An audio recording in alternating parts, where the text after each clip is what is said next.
बच्चों, आप लोगों से एक बहुत ज़रूरी बात कहनी है। वीडियो को स्किप मत कीजिएगा, मेरी बात पूरी ध्यान से सुनें। बच्चों, अभी मेरा एक स्टूडेंट है, मेरे पास पढ़ता है, बहुत इंटेलिजेंट है। उसकी मैंने कॉपी देखी, उसने क्या किया, उसे कल पेपर मिला और उसने आज पूरा पेपर कंप्लीट करके फिनिश कर दिया। जब मैंने उसकी कॉपी को फाइंड किया, देखा, तो उसमें मैंने देखा कि उसमें 1-2 जगह काटा-पीटी थी, कहीं व्हाइटनर का यूज़ किया गया था। बच्चों, आखिर मतलब क्या है? आप लोगों को जब पूरा टाइम दिया जा रहा है कि आप लोग घर पे बैठ के आराम से ये पेपर लिख सकते हैं, तो आप लोग जल्दबाजी क्यों कर रहे हैं? बहुत संभल करके साफ-सफाई से अपनी कॉपी को लिखिए, सजाइए, सँवारिए, क्योंकि आपका ये ओपन बुक एग्ज़ाम है। अगर सभी लोग पूरा पेपर अच्छा कर देंगे तो सबके 100 आउट ऑफ 100 हो गए, तो फिर कौन फेल होगा? तो बच्चों, आप लोगों की जो गलतियाँ हैं उसी में आपके नंबर काटे जाएँगे।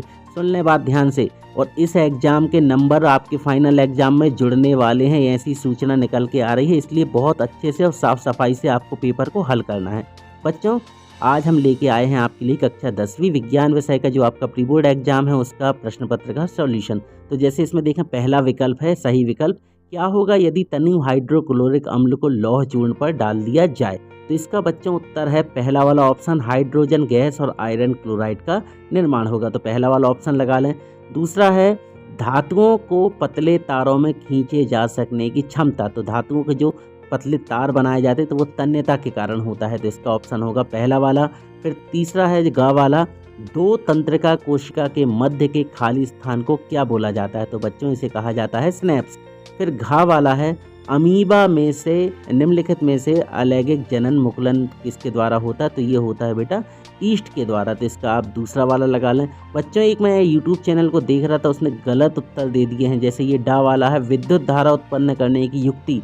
तो बच्चों, इसे जनित्र के द्वारा कहा जाता है। उसने अमीटर उत्तर दिया था, मैं नाम नहीं लूँगा यहाँ पे, मगर मैं आपको बता रहा, बहुत सारे यूट्यूब चैनल में गलत उत्तर। उस वीडियो को मैंने देखा, उसने पूरे पेपर के ऑब्जेक्टिव में 4 उत्तर गलत बताए हैं। मैं बहुत ध्यान से और साफ़ सफाई से आपके लिए उत्तर ढूंढता हूं, इसलिए थोड़ा समय लगता है, तो आप लोग भी सावधानी रखें।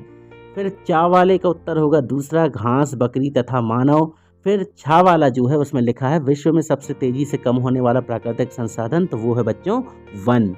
इसके बाद बच्चों बारी आती है जा वाले की, आवर्त सारणी में आवर्तों की संख्या कितनी होती है? तो इसका उत्तर है 7। बच्चों, यहाँ तो केवल मैंने आप लोगों को ये बताया, अभी आगे वीडियो में आपको देखना है। बहुत अच्छे तरीके से मैंने उत्तर लिखने की तरीका भी बताए हैं, तो उसको आप जरूर फॉलो कर लेना है। वही उत्तर देख लें आप।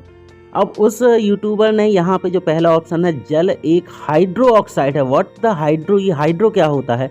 बच्चों, ये है इसका उत्तर, उदासीन ऑक्साइड है। फिर खा वाला है, धातुएं प्रायः ऊष्मा एवं विद्युत की क्या होती हैं? सुचालक होती हैं। मादा एवं गर्भस्थ शिशु के बीच जैविक संबंध स्थापित करने वाला ऊतक क्या कहलाता है बच्चों?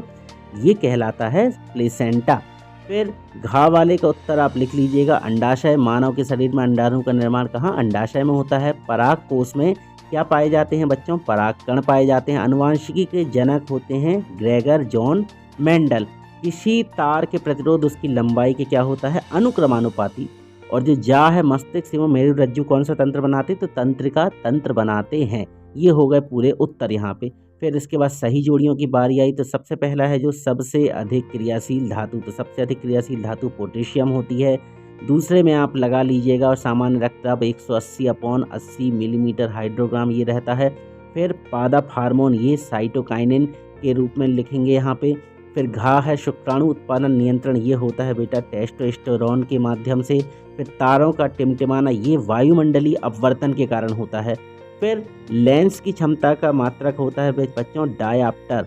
और जरा दृष्टि दोष या जरा दृष्टिता, ये होती है बेटा, इसकी दूर किया जाता है, द्विफोकसी लेंस का उपयोग किया जाता है, जिससे जरा दृष्टि दोष को दूर किया जा सकता है।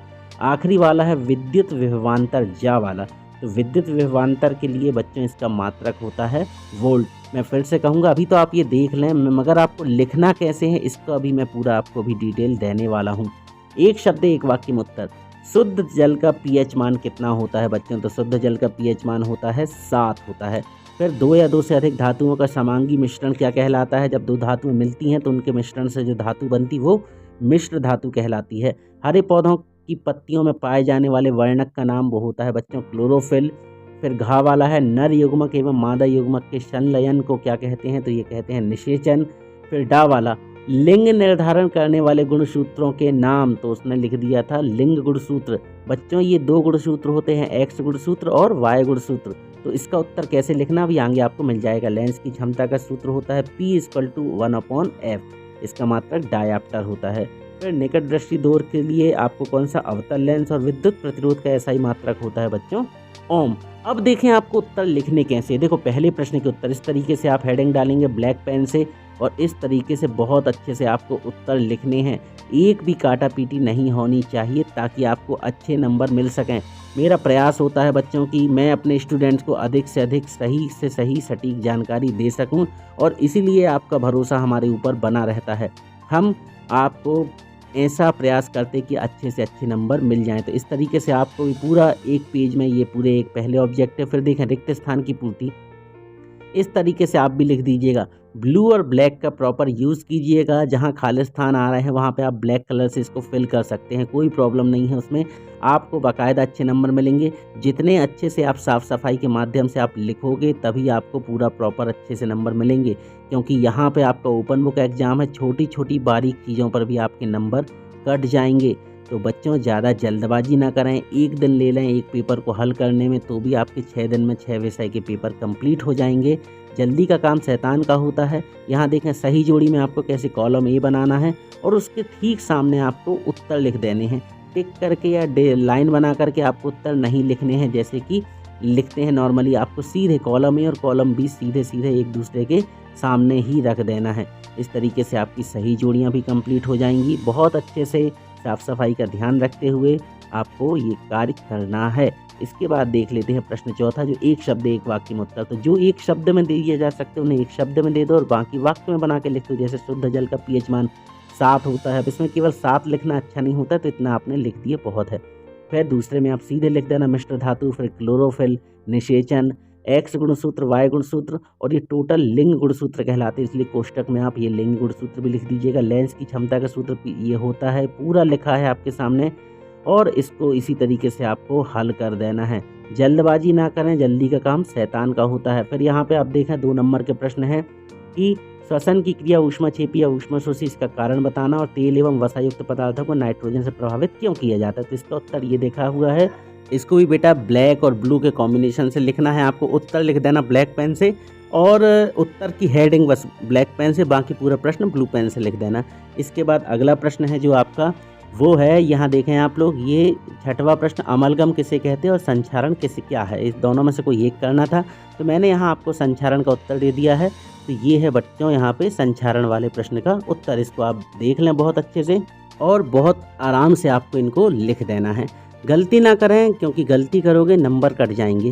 फिर इसके बाद अगला प्रश्न था जो हमारा 7वां प्रश्न था, मेंडलीफ की आवर्त सारणी के 2 गुण, या फिर इसके अथवा में आपको न्यूलैंड का अष्टक नियम लिखना था। तो देखें 2 प्रश्न रहे तो मैंने कोई एक का उत्तर दे दिया है यहाँ पे। तो देखें न्यूलैंड का अष्टक नियम सिद्धांत केवल इतना ही है कि यदि तत्वों को उनके बढ़ते परमाणु द्रव्यमान के क्रम में व्यवस्थित किया जाए तो हर 8वां तत्व समान गुण रखता है, यही केवल इसका सिद्धांत है। फिर इसके बाद था धमनी एवं शिरा में कोई 2 अंतर, या फिर ऑक्सी एवं अनॉक्सी श्वसन में कोई 2 अंतर। तो यहाँ मैंने आपके लिए धमनी एवं शिरा वाले प्रश्न का उत्तर सॉल्व कर दिया है। देख लें आप, धमनी और शिरा में ये अंतर है, यहाँ 5 अंतर लिखे हुए हैं। कोई 2 अंतर लिखने हैं तो आप लिख दीजिएगा, जैसे पहला लिख लेना और तीसरा लिख लेना, ये बहुत कॉमन से उत्तर हैं। ठीक है, 5वां वाला पॉइंट भी लिख सकते, कम से कम 3 उत्तर लिख देना और पूरे लिख दो तो और अच्छी बात है, क्योंकि कौन सा आपको टैक्स लग रहा है, थोड़ा सा तो लिखना है। फिर अगला प्रश्न था कायिक प्रवर्धन किसे कहते या फिर पर परागण किसे कहते हैं। तो देखें इसका उत्तर भी मैंने यहाँ पे आपको दे दिया। ये है कायिक प्रवर्धन का, कि जब मनुष्य कृत्रिम रूप से पौधों के विभिन्न भागों से नवीन पौधे पैदा करता है तो इस प्रक्रिया को कायिक प्रवर्धन या फिर कृत्रिम अलैंगिक जनन कहते हैं। बच्चों यहाँ तक मैंने इतने ही प्रश्नों के उत्तर दिए हैं। अगला वीडियो बहुत जल्द आपके लिए प्रस्तुत कर दूंगा। साफ सफाई का ध्यान रखें और ज़्यादा जल्दबाजी ना करें। मिलते हैं बहुत जल्द आगे के प्रश्नों के साथ, तब तक पढ़ते रहिए, बढ़ते रहिए। Good bye.